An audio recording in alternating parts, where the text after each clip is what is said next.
रात्रि क्लास है 26 जनवरी 1967 का।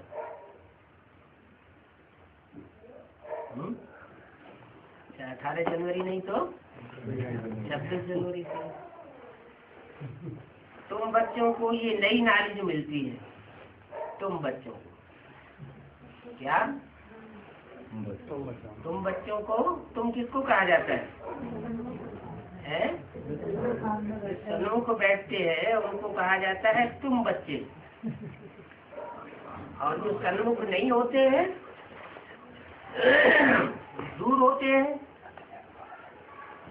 उनको कहा जाता है उन बच्चों को। तो तुम बच्चों को ये नई नॉलेज मिलती है। कौन सी है नई नॉलेज? है एडवांस नॉलेज। इस नॉलेज का कोई नाम होता होगा ना, इस नई नॉलेज का। तुम जानते हो सभी भक्त हैं। जो भक्त है वो तो पुरानी पुरानी बातें सुनते रहते हैं, और तुम डायरेक्ट बाप से नित्य नई नई बातें सुनते हो। वो गुरु लोग तो पुराना शास्त्रों का ही ज्ञान सुनाते रहते हैं, नई बातें तो कुछ बताते नहीं। कोई भी गुरु आवेंगे, अपना गुरुडम चलावेंगे, वो ही पुरानी पुरानी बातें सुनावेंगे, नई बात तो कोई सुनाता नहीं। ज्ञानवान एक भी नहीं है। वो सब समझते हैं ईश्वर सर्वव्यापी है। क्या वो ऐसा क्यों समझते हैं कि ईश्वर सर्वव्यापी है? हाँ, क्योंकि उन्हें पक्का निश्चय नहीं है कि एक व्यापी कहाँ है। वो एक कौन है जिसमें व्यापक होकर के परमात्मा बाप, सुप्रीम सोल, शिव परमानेंट रथ के रूप में कार्य करता है। वो निश्चय न होने के कारण और सर्वव्यापी समझ लेते हैं। वो समझते हैं यही ज्ञान है। क्या सर्वव्यापी का ही यह ज्ञान है, और यह भी जामा महमूद है, किसी को दोष नहीं दे सकते। क्या ज्ञानूद है कि एक व्यापी का ज्ञान न होना ये ड्रामा में नूद है, दोष देने की बात नहीं है। जिसको जो आता है वही कह देते हैं। ये ज्ञान है ही तुम ब्राह्मणों के लिए। नई नॉलेज तो है, लेकिन ये तुम ब्राह्मणों के लिए है, उन ब्राह्मणों के लिए नहीं है। कल पहले वाले ही आवेंगे, मतलब 5,000 साल पहले वाले आवेंगे। हमारा तो शूटिंग का हिसाब बुद्धि में आ गया है। यज्ञ के आज में जो कल पहले वाले थे और जो पहले पहले चले गए, बिछुड़ गए। पहले पहले आए आज में और पहले पहले बिछुड़ गए, वो याद है। कलप कलप यही नूर होती आई है। ये समझाने की कोशिश करनी है क्या कि यज्ञ के आज में भी कोई थे जो वापस चले गए। वापस माना यज्ञ को छोड़ करके चले गए। क्यों चले गए? कोई कारण तो होगा। एक तो इतना ज्ञान उस समय खुला हुआ नहीं था। जो भी फाउंडेशन पड़ा था वो साक्षात्कारों का फाउंडेशन था, ज्ञान का फाउंडेशन नहीं था। साक्षात्कार तो भक्ति मार्ग में गुरुओं को, भक्तों को, तुलसीदास को, रैदास को, सूरदास को, मीरा को होते ही चले आए। वो भक्ति मार्ग की रस्म भक्ति मार्ग में चलती रही, स्वर्ग तो नहीं बन गया ना। और यहाँ तो प्रैक्टिकल में स्वर्ग बनना है। भक्ति मार्ग से स्वर्ग नहीं स्थापन होता, उससे और ही दुनिया नरक बनती जाती है। स्वर्ग स्थापन होता है ज्ञान मार्ग से। और ज्ञान कहाँ से आता है? एक बात से आता है।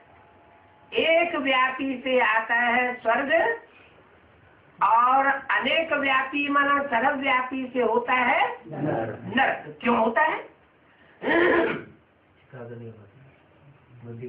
हाँ, क्योंकि बुद्धि भटक जाती है सबकी। सर्वव्यापी है तो कहीं टिकानों में बुद्धि जाएगी, मंदिरों में बुद्धि जाएगी, तीर्थों में बुद्धि जाएगी, इस महात्मा में बुद्धि जाएगी, उस महात्मा में बुद्धि जाएगी। जो जो शिवो हम कह के बैठते हैं उन सब में बुद्धि भटकती रहती है। पता नहीं यही हो यही हो यही हो। पक्का निश्चय बुद्धि कोई बन ही नहीं पाता। तो समझाने की कोशिश करनी है कि जो आज में थे वही अंत में बचेंगे और बाकी सब खलास हो जाएंगे। आज में भी यज्ञ में सूर्यवंशी ही आए थे और अंत में भी वो सूर्यवंशी ही बचेंगे और बाकी सब खलास हो जाएंगे। क्यों? क्योंकि दूसरे दूसरे धर्मों की आत्माएं बाद में आती हैं। इसका प्रूफ गीता में भी लिखा हुआ है। क्या क्या प्रूफ है? नहीं, मैं ये ज्ञान सबसे पहले सूर्य को देता हूँ। क्या? किसको देता हूँ? सूर्य को देता हूँ। तो सूर्य अपने सौरमंडल को पहले देगा या दूसरों की परिवार से पहले करेगा? पहले घर का सुधार या पहले पर का सुधार? पहले घर का सुधार। तो सूर्य का भी अपना सौरमंडल है। हर एक ग्रह का अपना अपना आवरण है ना।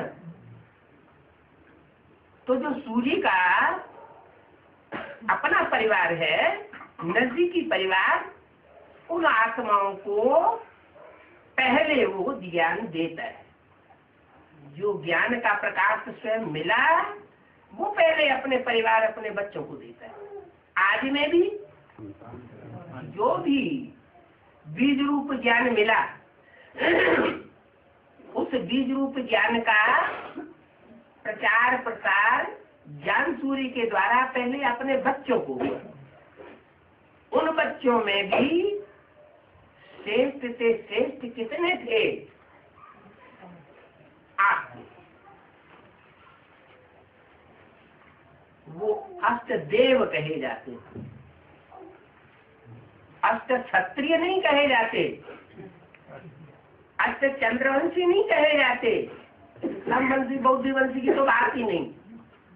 क्या? अष्ट देव असल सूर्यवंशी। क्यों? अगर क्षत्रिय वंशी चंद्रवंशी कहे तो दो कलाएं कम हो जाएंगी। और देवताएं तो पूरे 16 कला संपूर्ण गाए जाते हैं या कम कला के गाए जाते हैं? 16 कला संपूर्ण है तो संपूर्ण पक्के देवता है। कलाएं कम होने लगती हैं तो कच्चे देवता है। माने पूरे 84 जन्म लेने वालों को देवता कहा जाएगा। जो पूरे 84 जन्म नहीं लेते उनको देवता नहीं कहा जा सकता।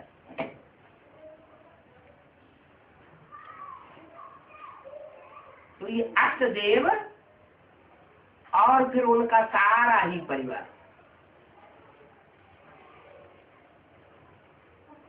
उसमें फिर सारी दुनिया समा जाती है। 5000 वर्ष का पाठ बजाते बजाते। तो ये समझाने की कोशिश करनी है।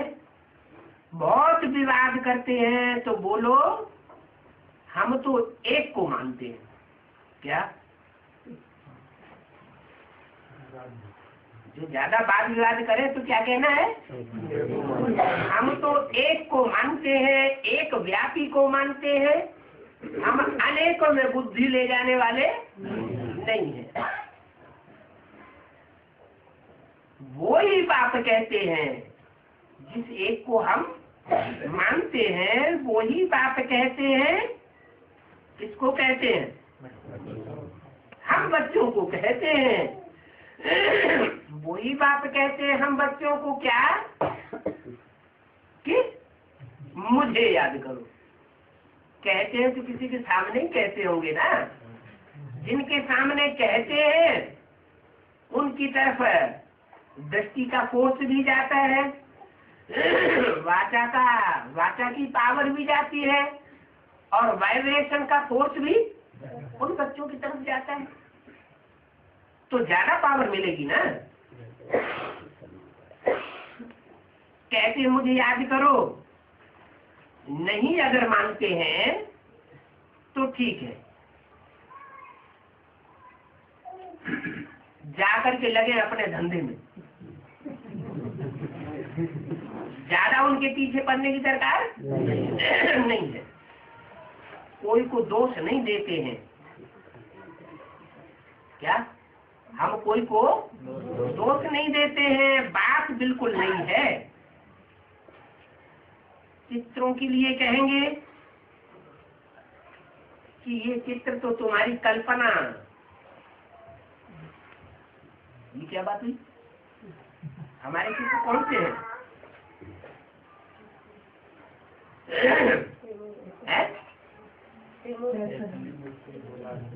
जो भी 4 चित्र हैं वो हमारी कल्पना। जब से एडवांस पार्टी शुरू हुई तब की कल्पना है? नहीं, वो तो पहले ही साक्षात्कार से तैयार कराए गए थे, और बुद्धियोग से सीढ़ी का चित्र भी तैयार कराया गया। बाबा ने उसको करेक्शन किया। तो हमारी कल्पना तो नहीं है, फिर क्यों कहते हैं तुम्हारी कल्पना है?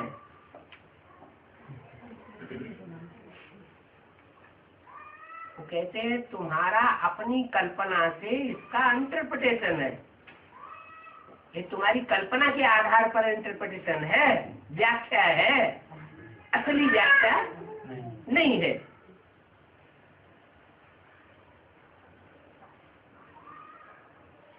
कहेंगे इनकी कल्पना है। जाति विवाद करे तो बाबा ये पसंद नहीं करते। क्या? एक तो तुम्हारा टाइम वेस्ट होता है। क्यों पसंद नहीं करते? क्योंकि बाबा ने बता दिया तुम्हारे कुल का होगा तो थोड़ा भी सुनेगा तो फट से चटक पड़ेगा। तुम्हारे कुल का नहीं होगा तो उसको चटक आवेगी नहीं, आकर्षित होगा नहीं, वाद विवाद करता ही रहेगा। कोई तो वर्षों तक वाद विवाद करते रहते हैं, छोड़ते भी नहीं, आते भी हैं, वाद विवाद भी करते हैं, लेकिन एक्सेप्ट नहीं करते। तो बाबा तो वाद विवाद करना पसंद नहीं करते। इसमें टाइम वेस्ट होता है हमारा। हम तो जान गए ये हमारे कुल का है नहीं, तो ये हमको मदद देने वाला नहीं है। बोलो, हमारा ज्ञान तो सेकंड का है। क्या? 1 सेकंड में बाप का परिचय मिलता है। बीज और झाड़। काहे का बीज? मनुष्य सृष्टि का बीज और मनुष्य सृष्टि का झाड़। झाड़ का चित्र सामने आ रख दो उनके। बीज होगा तो झाड़ होगा, झाड़ होगा तो बीज भी होगा। मनुष्य सृष्टि एक झाड़ तो है। देखो गीता में भी लिखा हुआ है। क्या लिखा है? ऊलम मूलम अधस्तात्। ऊपर को इसकी जड़ें हैं और नीचे को इसकी शाखाएं फैली हुई हैं। शाखाएं ढेर की ढेर है और उनमें पत्ते 500-700 करोड़ है। सृष्टि का पहला पत्ता कौन है? पहला पत्ता है कृष्ण। तो नंबरवार और भी 500-700 करोड़ पत्ते होंगे। पत्ते होंगे, लेकिन पत्ते हैं, टहनियां हैं, शाखाएं फैली हुई है, तना भी होगा, फिर बीज कौन? ये तो वैरायटी झाड़ है। कोई डालियां बाईं ओर जा रही है, कोई डालियां दाईं ओर जा रही है, और कोई सीधी ही जा रही है, जिसे कहते हैं थुर।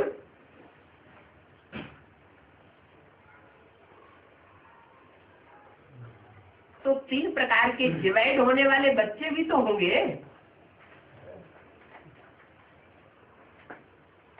कोई अपने धर्म के पक्के रहते हैं तो वो इधर उधर मुड़ते नहीं। इसलिए मुरली में बोला है, तुम बच्चे हो देवी देवता सनातन धर्म के पक्के। जो देवी देवता सनातन धर्म के पक्के हैं वो और दूसरी तरफ मुड़ करके जान सके।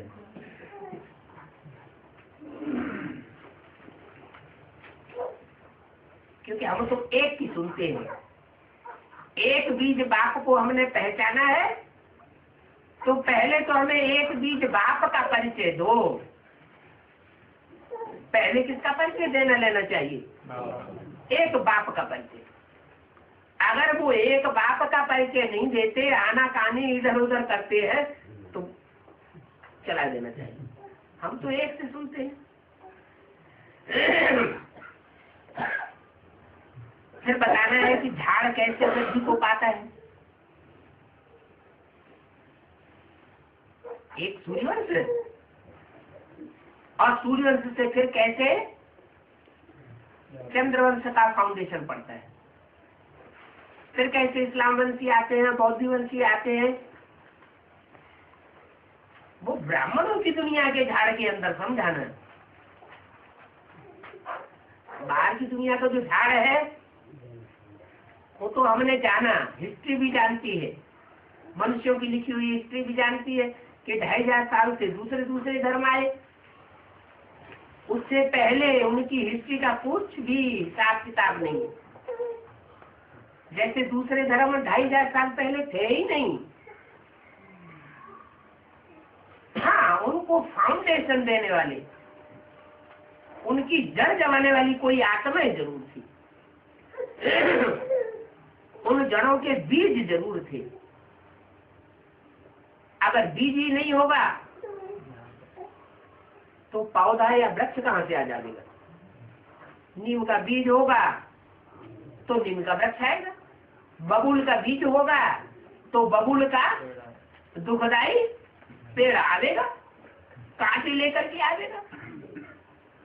सबसे बड़े से बड़ा कांटा कौन सा है? काम का कांटा। कोई धर्म ऐसा भी होगा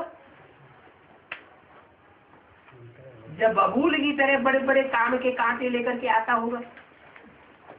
बस वो है सब का मुखिया। मुखिया और डकैतों को भी लेकर के आता है। वो भी नंबरवार प्रत्यक्ष होते हैं। काम के बाद क्रोध, लोभ, मोह, अहंकार आते ही रहते हैं। है ये सब विदेशी, भारतवासी नहीं है। रावण है विदेशी और राम है स्वदेशी। जब से विदेशी धर्म आए हैं तब से भारत की दुर्गति होना शुरू हुई। नहीं तो भारत के देवताएं बहुत सुखी थे। उनके धर्मों में भी ये मान्यता है कि पैराडाइज था, जन्नत थी, और खुदा के तख्त को 8 फरिश्ते उठाते थे, परंतु पूरी गहराई की बात किसी को मालूम नहीं है। इसलिए उनको खूब अच्छी तरह समझाना चाहिए। समझाने के लिए ही एक चित्र बनाए हुए।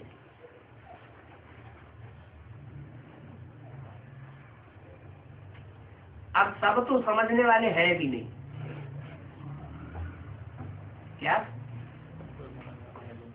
500 करोड़ के बाद जो आत्माएं आती है वो तो मनुष्य की कोटि की भी नहीं होती। जैसे कीड़े मकोड़े आए और मरे, 700 साढ़े 700 करोड़ सृष्टि की आबादी बताई, तो जो लास्ट में एकदम आते हैं वो तो बुद्धि से बिल्कुल जैसे कीड़े मकोड़ों की तरह है। 500 करोड़ मनुष्य, उन मनुष्यों को बुद्धि मन काम कर सकता है, करता है, तो सब समझने वाले नहीं हैं। पतित पावन बाप एक ही है। वो कहते हैं कि मुझे याद करो, बस उसी में सारा बेड़ा पार हो जाएगा। अगर नहीं मानते हैं, क्या क्या नहीं मानते, एक बात को नहीं मानते हैं तो उनको छोड़ देना चाहिए।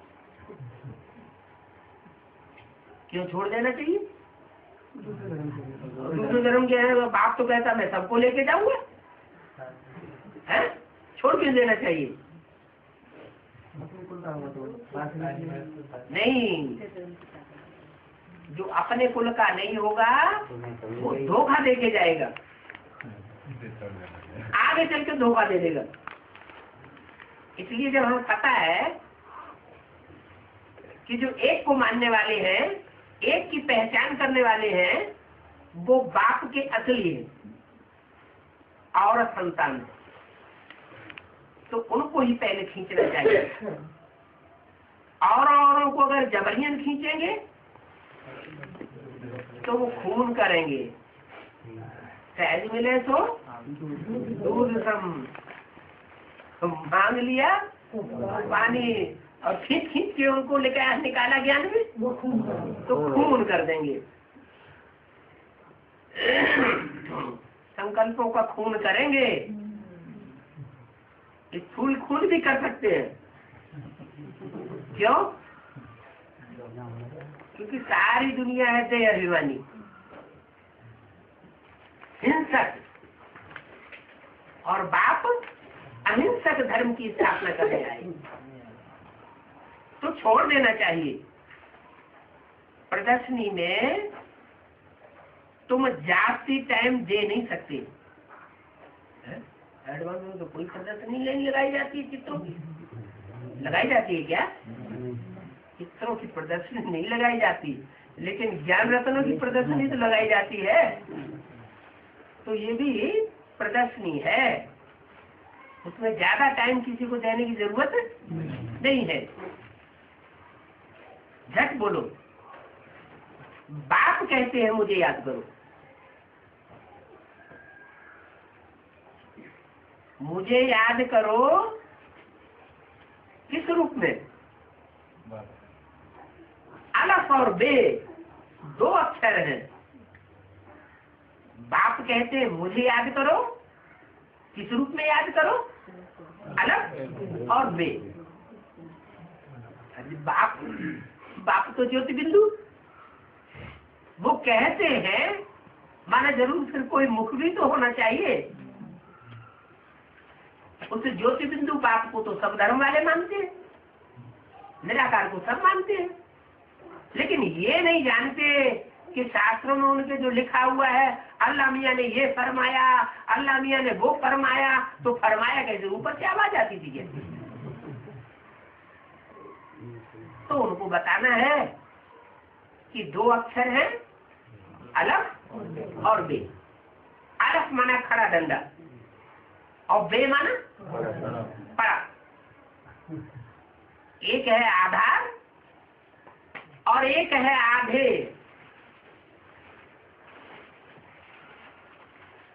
जैसे ये आधार है और इसके ऊपर ये कलम रखा हुआ, ये हुआ आधे। क्या? आधार आधे। आधार माने जड़े और आधे माने पेड़। आधार के ऊपर पेड़ खड़ा हुआ है, अगर जड़ काटती जाए तो पड़ जाए। तो दो बातों को समझना है, अलफ और बे। चक्री में आ जाएगी। ये अलफ क्या और बे क्या? अलफ जो आज से अंत तक खड़ा रहता है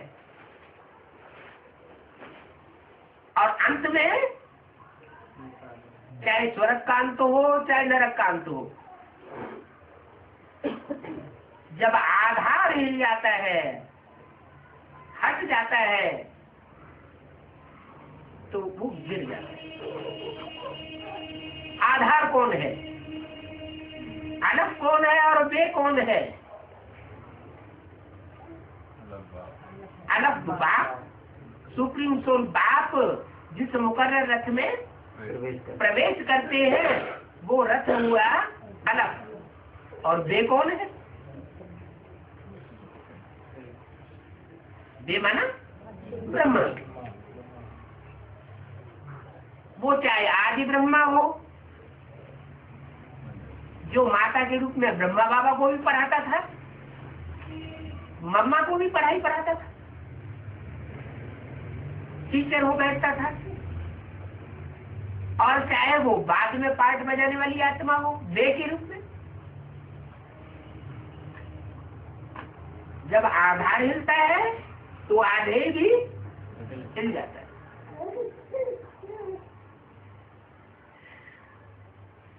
तो अलफ और बे दो अक्षर हैं। बाप को याद करके वर्षा लेना है। हमारे धर्म के होंगे तो उनको झट टच हो जाएगा।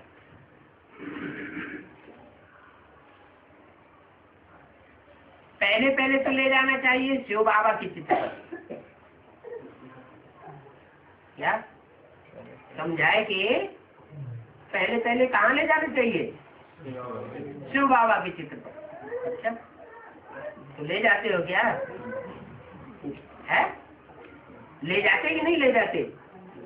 कि सिर्फ बेसिक वालों के लिए ये पढ़ाई है? दोनों के लिए। तो कैसे ले जाते? हाँ, समझा करके पहले समझाते हैं। समझाने के बाद फिर पक्का समझाने के लिए भट्टी में ले जाते हैं और भट्टी में ले जाने के बाद फिर बाप से मिलाते हैं। पहले तो ले जाना चाहिए शिव बाबा के चित्र पर। भक्ति मार्ग में जो भी चित्र होते हैं वो जड़ होते हैं या चैतन्य होते हैं? जड़ होते हैं। और ज्ञान मार्ग में ज्ञान मार्ग में सारे ही चित्र अंत में 33 करोड़ देवताओं के भी चित्र प्रत्यक्ष हो जाएंगे चैतन्य। तो जो उन देवताओं में मुख्य चित्र है, कौन सा चित्र है? गांव गांव में, शहर शहर में, देश में, विदेश में, खुदाइयों में, सब जगह वो चित्र मिला है। तो वो चित्र पर ले जाना चाहिए। जाति अगर कहें तो बोलो अच्छा अभी हमको टाइम नहीं है, आप टाइम लेकर के आओ। क्या कुछ अपना भी रुतबा दिखाई देना चाहिए। अभी हमको टाइम नहीं है, बाद में आना, टाइम लेकर आना। हल्के हल्के बच्चे जो सेकंड थर्ड क्लास के बच्चे हैं, बाप की मानते नहीं है, वो फिर बाप के काम के नहीं। क्यों चला देना चाहिए उनको? क्योंकि वो थर्ड क्लास बच्चे। थर्ड क्लास धर्मों के हैं। फर्स्ट क्लास धर्म कौन? देवी देवता सनातन धर्म, सूर्यवंश और चंद्रवंश। और सेकंड क्लास धर्म कौन से? इस्लामी बहुत सी सेकंड क्लास हो गए। राइटियस नहीं हो गए और लेफ्ट हो गए। जो राइटियस धर्म है, राइट की तरफ जो मुड़ते हैं, अगर विधर्मी भी बनते हैं तो राइटियस बनते हैं, विभिचारी धर्मों की तरफ नहीं जाते। भगवान आता है तो उसका मुख्य ध्येय क्या होता है? पवित्र दुनिया स्थापन करना, विभिचारी दुनिया खलास करना। तो जो दूसरे दूसरे धर्म भी आते हैं, अगर वो महत्व देते हैं पवित्रता को, तो राइटियस हुए ना। तो जो राइटियस धर्म है वो सेकंड क्लास, और जो वाम मार्ग में चले गए वो थर्ड क्लास धर्म। तो बोला हल्के हल्के बच्चे जो सेकंड और थर्ड क्लास के हैं, थर्ड क्लास के धर्म के हैं और सेकंड क्लास धर्मों के हैं, वो भी हल्के बच्चे कह दिए, बजनी बच्चे नहीं हैं। वो बाप की मानते नहीं है। क्या? अपनी टिक टिक करेंगे, अपनी बात बोलेंगे। बौद्ध धर्म में कन्वर्ट होगा वो भी ऐसे ही बोलेगा। संन्यास धर्म में कन्वर्ट होने वाला होगा वो भी अपनी टिक टिक करेगा। सिख धर्म में कन्वर्ट होने वाला होगा तो वो भी अपनी वो गुरुद्वारे की भाषा बोलेंगे। इस्लाम ही बहुत ही क्रिश्चियन, इनकी तो बात ही छोड़ो, वो है थर्ड क्लास। तो वो हमारे काम की नहीं है। हमारा काम किनसे है? नई दुनिया बनाने वाले कौन होंगे? आखिरी नई दुनिया बनाने वाले कौन होंगे? और नई दुनिया बनाने में जो फेल हो जाएंगे वो कौन होंगे? जो सूर्यवंशी चंद्रवंशी होंगे वो आखिरी फिर भी नई दुनिया की स्थापना में हमारे अंत तक सहयोगी बने, और बाकी सब वो सब विरोध करेंगे, डट के विरोध करेंगे, भले एडवांस की बीज रूप आत्माओं में क्यों न हो। वो बीज रूप आत्माएं आधारभूत जड़ों में जाकर के मिक्स हो जाएंगी, उनको सहयोग देंगी, क्योंकि उनमें ज्ञान की कमी है। तो जितना जो कुछ टटपुटिया ज्ञान है उन कच्चे बच्चों में, वो उनको ज्ञान की पावर भर देंगी। और आधारभूत तो दुनिया से अभी ही मिल रहे हैं। जो बेसिक वाले हैं वो अभी भी कहाँ मिल रहे हैं। जैसे दुनिया की चाल है, दुनिया की रमक है, उस भक्ति मार्ग में वो मिक्स होते जा रहे हैं। तो राज्य सत्ताधीश दुनिया वाले, राज्य सत्ताधीश बेसिक ब्राह्मणों की दुनिया वाले, और राज्य सत्ताधीश एडवांस में जो भी विधर्मी है, वो सब मिलकर के एक हो जाएंगे। क्या? तो सब दुश्मन बनेंगे। इतना बड़ा हुजूम दुश्मन बनेगा, और तुम मुट्ठी भर थोड़े से बच्चे, वो नई दुनिया स्थापन करेंगे। तो क्या ऐसी शिफ्ट होगी तुम बच्चों में जो नई दुनिया स्थापन कर लेंगे और वो नहीं कर पाएंगे? एक बाप दूसरा न कोई, माने एक बाप के स्नेह में पिरोए हुए होंगे और कोई से स्नेह करने वाले आजू बाजू वालों से माने स्नेह का धागा एक के साथ बंधा हुआ होगा, ज्ञान का धागा एक के साथ बंधा हुआ होगा। एक होता है लव और एक होता है ला। ला माने ज्ञान, और लव माना याद, इसलिए तो ये ज्ञान योग का धागा एक के साथ बंधा हुआ होगा। उस एक धागे में हम बंध करके रहने वाले हैं, हम और किसी तरफ देखने वाले नहीं है। माना हमारा संगठन इतना मजबूत संगठन होगा, भले थोड़े से मुट्ठी भर बच्चे होंगे, जो दुनिया में और किसी का, किसी धर्म पिता का, धर्म का इतना मजबूत संगठन नहीं हो सकता। इसलिए बोला ये पांडवों का किला ऐसा मजबूत किला रूपी संगठन बन जाएगा कि एक भी भिखारी इसमें पांव भी नहीं रख सकेगा।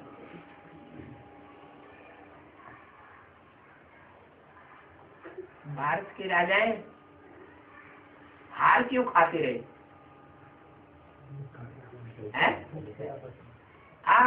कोई जयचंद निकलते रहे और धोखा देते रहे। ऐसे जयचंदों से इतने भी तो हमने ही लगाया होगा। जब जानते हैं ये जयचंद है, ये हमारे कुल के नहीं है, तो उनसे मोह हट जाना चाहिए।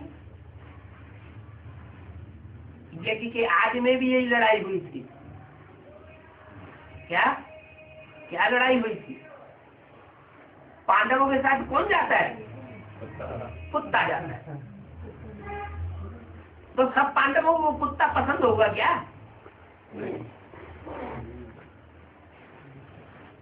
जो क्रिश्चियंस होते हैं वो कुत्ते से बहुत प्यार करते हैं। जानवरों में कौन सा जानवर है जिसको ज्यादा क्रिश्चियंस प्यार करते हैं?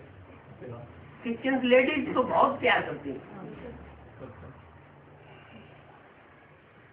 तो यज्ञ के आज में यही लड़ाई हुई। बाबा का भागीदार था,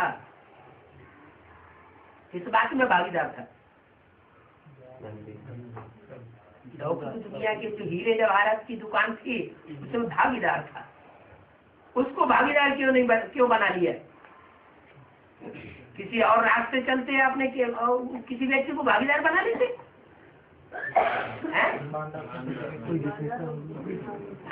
उनसे ज्यादा बुद्धिमान हीरे का व्यापारी था। लेकिन आज की कलयुगी दुनिया है, सच्चा जो धंधा करता है उसकी दुकान चलती नहीं, और जो दिखावा करके धंधा करता है उसकी दुकान खूब चलती। तो बाबा को जब साक्षात्कार हुए उस समय उन्होंने अपने भागीदार को सब किया। जानते थे कि होशियार है हमसे भी, ये दुकान तो अच्छी चलेगी। खुद को वैराग आया तो इससे ये साबित हुआ कि हीरो के पारखी ब्रह्मा बाबा उतने नहीं थे जितना भागीदार था। तो परख शक्ति भागीदार में ज्यादा थी और ब्रह्मा में परख शक्ति कम थी। वैसे भी माताएं थोड़ी मोह वाली होती है। बच्चा कैसा भी हो, लूला हो, लगड़ा हो, अंधा हो, काना हो, चोर हो, डकैत हो, लुच्चा हो, लफंगा हो, माँ अपने बच्चे को अपनी गोद से अलग नहीं करना चाहती। 100 कमियां हो फिर भी उसकी कमी को नहीं देखी। और ब्रह्मा बाबू क्या करते थे? किसी की कमी कभी उन्होंने नहीं देखी, चाहे जैसे बच्चे हुए। और ये विशेषता के कारण उनको अपना शरीर भी छोड़ना पड़ा। लास्ट में विशेषता कहो या कमजोरी कहो, बैलेंस होना चाहिए। काहे का? लव और ला का बैलेंस होना चाहिए। ये बैलेंस के लिए जो मूर्ति गाई हुई है वो भारतवर्ष में विष्णु की मूर्ति या ब्रह्मा की मूर्ति नहीं गाई हुई है। कौन सी मूर्ति गाई हुई है? कैसे? अर्धनारीश्वर के रूप में, आधा स्त्री आधा पुरुष, आधा लफुल और आधा लाफुल। तो जो अर्धनारीश्वर का स्वरूप है वो एडवांस पार्टी में नहीं है, ऐसा नहीं कहा जा सकता। अगर वो लव और ला का बैलेंस न रहे तो एडवांस पार्टी भी न रहे। कैसे है? शिव तो एक में आता है, एक मुकर्रर रथ में आता है, वो तो ज्ञान का दाता है। लव तो दिल की चीज है कि बुद्धिमानों की बुद्धि की चीज है, दिल की चीज है। फिर ये दिल की भावना कहाँ से आती है? ब्रह्मा की सोल किसमें प्रवेश करती है? शंकर के मस्तक में दिखाई जाती है। माना लव फुल आत्मा को जो बाप का पाठधारी है वो सर माथे पर रखता है।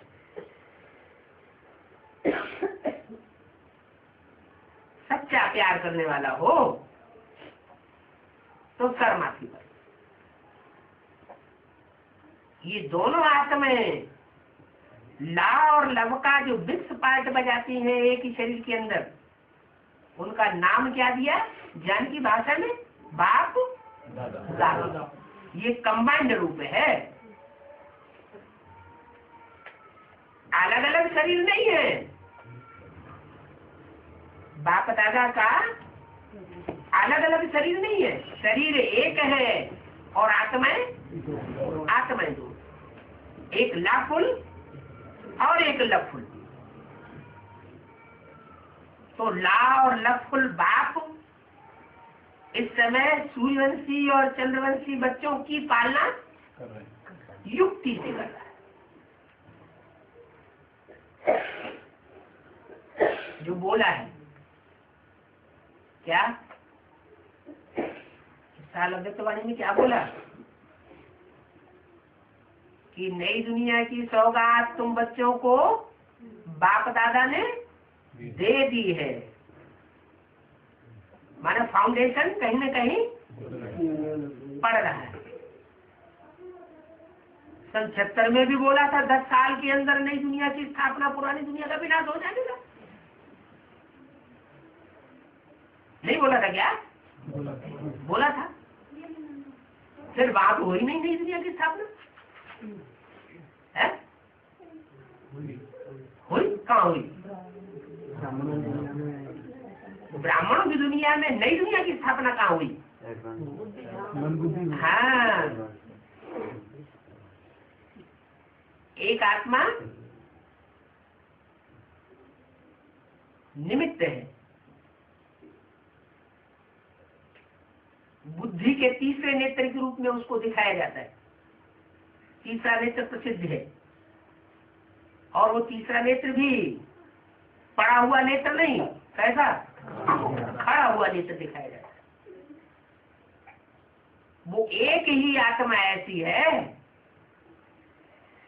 जो एडवांस ज्ञान में कभी अनिश्चय बुद्धि नहीं होती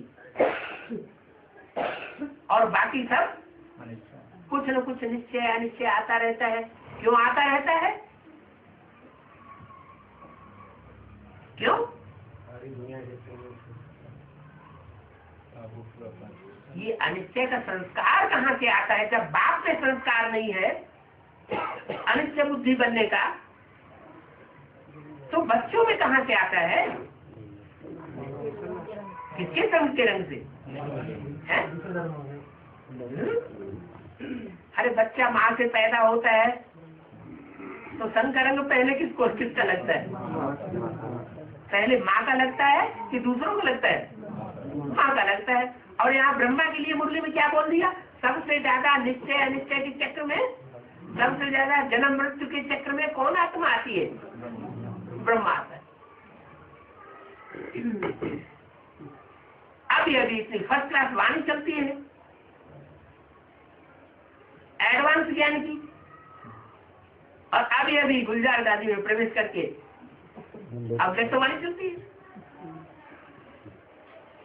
ठीक है, अव्यक्त वाणी जो चलती है वो सामने बैठने वालों की समझ में उतनी आती नहीं है। बोलते हैं वो कहीं और के लिए, वो अर्थ लगाते हैं कहीं और के लिए, लेकिन फिर भी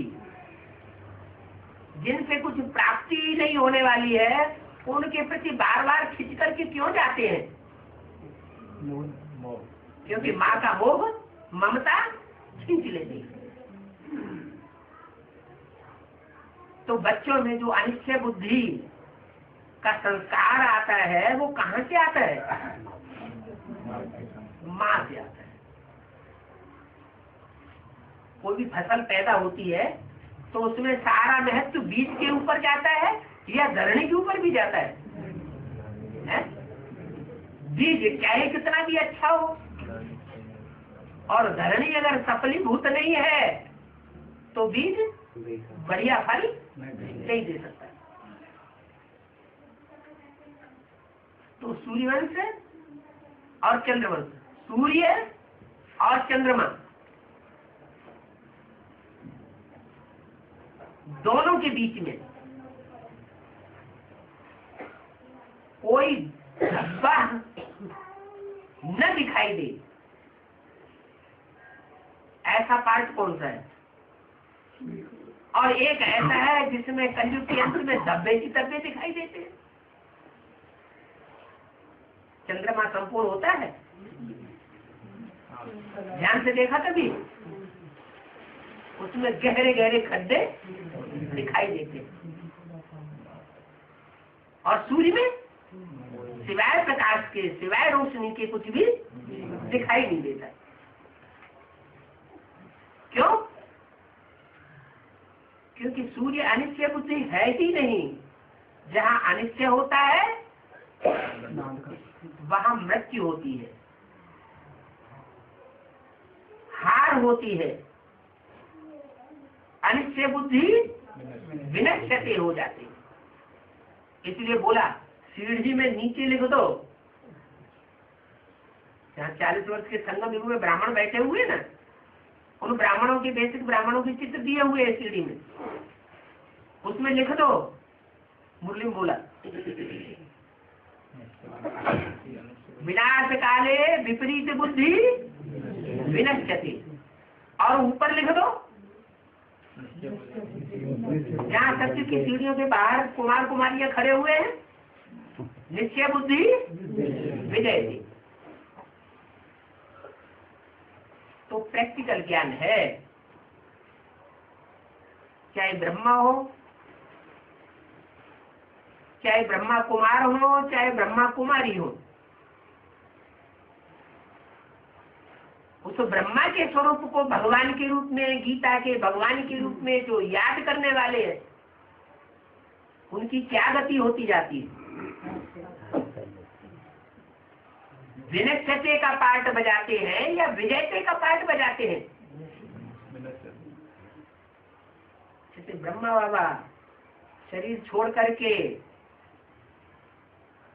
सूक्ष्म शरीरधारी बन गए, सूक्ष्म शरीर के बंधन में आ गए, वैसे उनको फॉलो करने वाली आत्माएं भी अकाले मौत में शरीर छोड़ रही हैं, और शरीर छोड़ने के बाद सूक्ष्म शरीर के बंधन में आ रही है।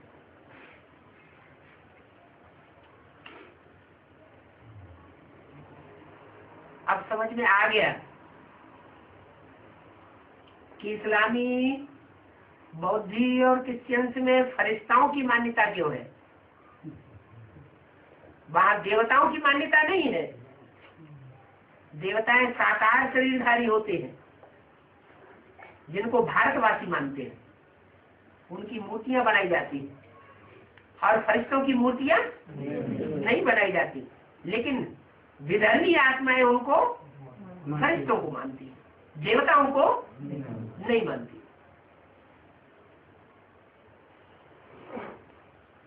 ये सब भूत प्रेतों को जन्म देने वाली आत्माएं, काम, क्रोध, लोभ, मोह, अहंकार, ये सारे के सारे भूत हैं। इन भूतों का सर इकट्ठा करके रावण का रूप दिखाया गया है। चित्र दिखाते हैं, जिसका चित्र दिखाया जाता है वो चरित्र करने वाला भी कोई होगा या नहीं होगा? है? रावण के मुख दिखाते हैं, चित्र दिखाते हैं, तो ऐसा रावण जैसा चरित्र दिखाने वाला कोई तो होगा।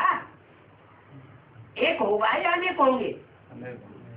अनेक रावण के मुख हैं। कोई काम का, कोई क्रोध का, कोई लोभ का, कोई अहंकार का 100% पार्ट बनाने वाले भी हैं। परसेंटेज तो जरूर होता है। तो जो है उन्हों को भी ढूंढना है।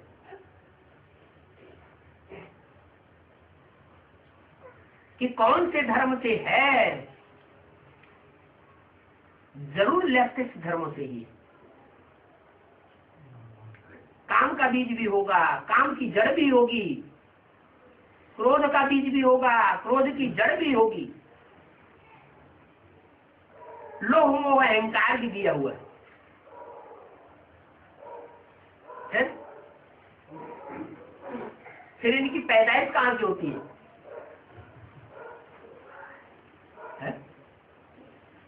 बाप तो ज्ञान सूर्य है, माँ से पैदाइश होती है।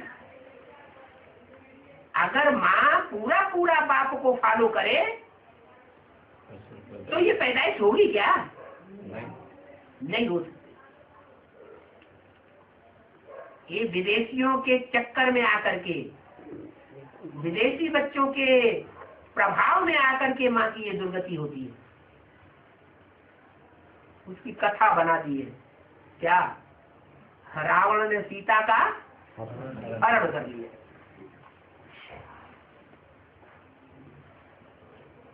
प्रभावित माना प्रजा, और प्रभावित न होना माना राजा।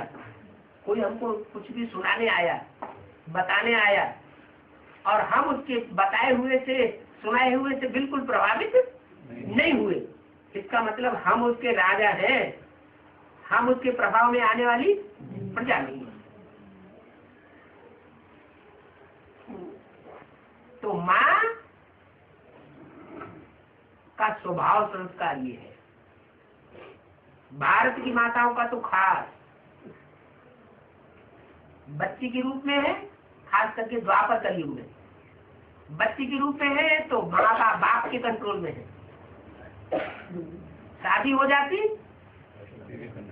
तो पति के कंट्रोल में। पति ने खुदा न खास्ता शरीर छोड़ दिया तो बच्चों के कंट्रोल में आ जाए। क्या माँ को बच्चों के कंट्रोल में रहना जरूरी है? हैं? फिर क्यों आ जाती है? मोह होता है ना। तो इसीलिए बोला है कि माताएं अगर मोह के ऊपर विजय प्राप्त कर ले तो समझो विजयी होगी। काम, क्रोध, लोभ, अहंकार की बात नहीं की। माताओं की ममता बहुत दुख देने वाली होती है। अच्छा, माताओं की माता का फिर क्या हाल होगा? जो माताओं की भी माता है, जगदम्बा है, जगत माता है, ब्रह्मा है, बड़ी अम्मा है, उसका क्या हाल होगा? उसका कोई दूसरा हाल होगा या यही हाल होगा? यही हाल होता है। जब तक ये बच्चों का मोह नहीं छूटता है तब तक राम राज्य की स्थापना नहीं हो सकती। इसलिए साफ बोल दिया है वाणी में, दिल्ली का सुधार सारे भारत का सुधार, दिल्ली का परिवर्तन सारी दुनिया का परिवर्तन। दिल्ली के ऊपर सारा मदार है। दिल्ली एक ऐसा शहर, राजधानी है इंडिया की, जहाँ सब धर्मों ने आकर के राजाई किए। सबने राजाई भोगी है उसकी गोद में। तो सबकी माँ हुई ना, जो सबकी माँ है उसका उद्धार करना आतताई बच्चों का काम है, या जो बाप के श्रेष्ठ बच्चे हैं उनका काम है? आतताई तो और ही माँ को दुख देते रहेंगे, अपने कंट्रोल में ही रखेंगे। जो अच्छे परिवार होते हैं माँ की बहुत इज्जत करते हैं। घर परिवार में पुराने परिवार होते थे पहले भी, अभी भी है कहीं कहीं। तो जो घर के माँ बाप होते हैं उनकी कितनी इज्जत होती है। बस बाप शरीर छोड़ भी जाए तो भी माँ की बहुत इज्जत करते थे। आसुरी बच्चे बजाय इज्जत करने के और इज्जत को धूल में मिलाते। ये कलयुग में ऐसा ही परिवर्तन हो जाता है। अब इस कलयुग को पलट करके सत्य का युग सिवाय एक सत्य बाप के और कोई बनाए नहीं सकता। सच्चाई जब सामने आती है तो जो अम्मा अम्मा करने वाले हैं, जय जगदम्बे, उनको फिर मिर्चियां लगती हैं, जय माता दी। उनकी बुद्धि में आता ही नहीं कि माँ के पीछे कोई और है। अरे लौकिक में न हो, लेकिन यहाँ तो अलौकिक ब्राह्मणों का जीवन है। इन ब्राह्मणों को तो पारलौकिक बनना है, शांति धाम जाना है, सुख धाम जाना है, इस दुनिया के बिल्कुल पार जाना है।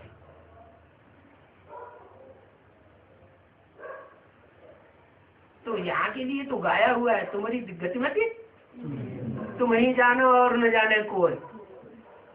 तुम्हारी गतिमति न्यारी, न्यारी माने किससे न्यारी? लौकिक दुनिया वालों से न्यारी।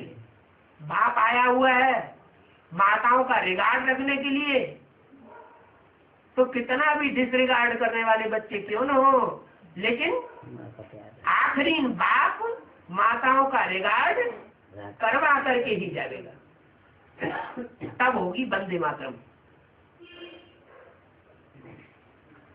अभी तो वो जो भ्रष्टाचारी झूठी गवर्नमेंट है वो दिखावा के लिए कर रही है 30% आरक्षण। 30% आरक्षण है सीटों में, वो सब दिखावा मात्र। जो भी माताएं जाती है कोई न कोई पुरुष के अधीन होकर के कार्य करती है, रबर स्टाम्प होकर के रहती है। ये झूठी स्वाधीनता माताओं को स्वतंत्र नहीं बना सकेगी। बेसिक नॉलेज में भी देखा जाता है, अगर न देखा जाए तो कम से कम बाबा की वाणी पर जो विश्वास करने वाले हैं उनको इशारा समझ लेना चाहिए।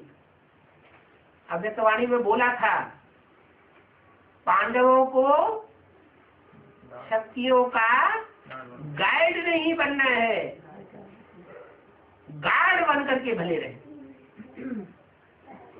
माने उनके आगे पीछे सुरक्षा करने वाले गार्ड बन करके रहे, उनको एडवाइस करने वाले एडवाइजर न बने। अगर पांडव गार्ड की जगह गाइड बन करके रहेंगे तो यज्ञ में गड़बड़ पड़ जाएगा। वही गड़बड़ अभी चल रही। कलकत्ता की रविंद्र भाई भी एक बार भट्टी करने गए कंपिल में। भट्टी करने के बाद सच्चा आदमी वो सीधा माउंट आबू पहुंचा। दादी से कहा, दादी जो कंपिल में एडवांस ज्ञान दिया जा रहा है वो बिल्कुल 100% सच्चा है। दादी कुछ करना पड़ेगा, नहीं तो सारा सत्यानाश हो जाएगा। दादी ने कहा, जगदीश भाई से बात करो। माना माने ब्राह्मणों की नजरों में दादी सर्वे सर्वा है, और जो ज्ञानी आत्माएं हैं उनकी नजरों में दादी जंजीर में बंधी हुई। तो जगदीश भाई के जमाने में ही जब ये हाल था, वो तो फिर भी कुछ न कुछ ज्ञानी थे, और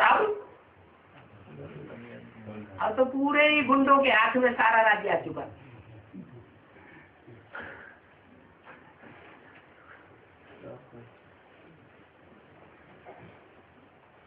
इसलिए बाबा ने बता दिया,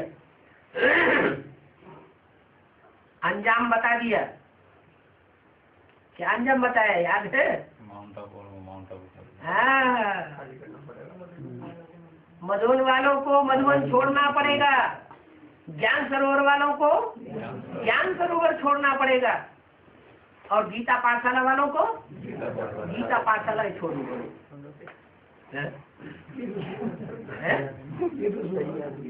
शुरुआत हो गई? अभी कहाँ शुरुआत हो गई है? हाँ, खाली करके नहीं जा रहे हैं। जैसे अभी खाली किया 2 तो मुरलीपुरा में, मुरलीपुरा में वो खाली खाली करके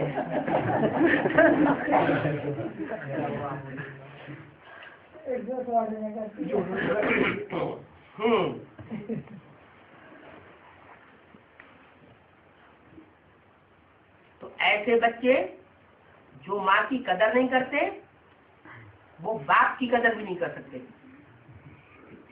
बाप की मत पर चल नहीं सकते, बाप की मानते नहीं है और बाप के काम के नहीं है। उनसे जास्ती टिक टिक नहीं करना चाहिए, उनसे जास्ती वाद विवाद भी नहीं करना चाहिए। ओम शांति।